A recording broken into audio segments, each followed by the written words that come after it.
பாமகவுடைய அந்த அதிகார மையம் கைமாறுகிறது அப்படிங்கிறது மாதிரி சில விஷயங்கள் பார்க்க முடியுது. என்ன நடந்துகிட்டு இருக்கு? பாமகவுல கிட்டத்தட்ட 1 வருஷமா இந்த பிரச்சனை பூதாகரமாயி போயிட்டு இருக்கு அப்படின்றது தெரியும். வெளிப்படையாவே ம். தந்தைக்கும் மகனுக்கும் நடக்கிற பிரச்சனை.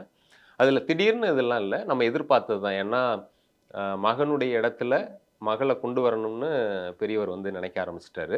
இப்போ அத அபிஷியலா அவருடைய தரப்புல வந்து செயல் தலைவரா அறிவிச்சுட்டாரு.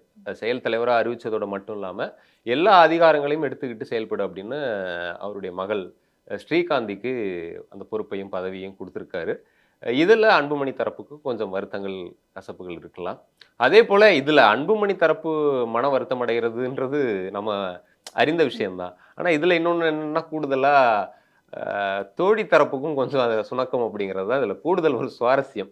என்னது எல்லாமே வந்து ம். எல்லாருக்கும் தோன்றது தானே. ம். எதுவா இருந்தாலும் அங்கேயே எல்லா பதவிகளும் போகுது. எல்லா இதுவுமே அங்கேயே கிடைக்குது அப்படிங்கும்போது, அவங்களும் தங்களுடைய ஆதங்கத்த தோழி தரப்புல சொல்லியிருக்காங்க. சரி கட்சியில தான் இப்போ மகளுக்கு குடுத்துட்டோம். சரி வன்னியர் சங்கத்திலயாவது தோழிக்கு ஒரு முக்கியமான பொறுப்ப குடுக்கலான்னு சொல்லிட்டு, வன்னியர் சங்கத்தில கூடிய விரைவில தோழி தரப்புக்கு முக்கியமான பதவிகள வழங்குறதா முடிவு பண்ணியிருக்காரு. இதனால சின்ன டாக்டருக்கு இன்னும் பெரிய கோவம் பெரிய டாக்டர் மேல. இது பிரச்சனை இப்ப போறத பார்த்தா இப்போதைக்கு முடியிற மாரி தெரியல அப்படின்னு தான் தோணுது.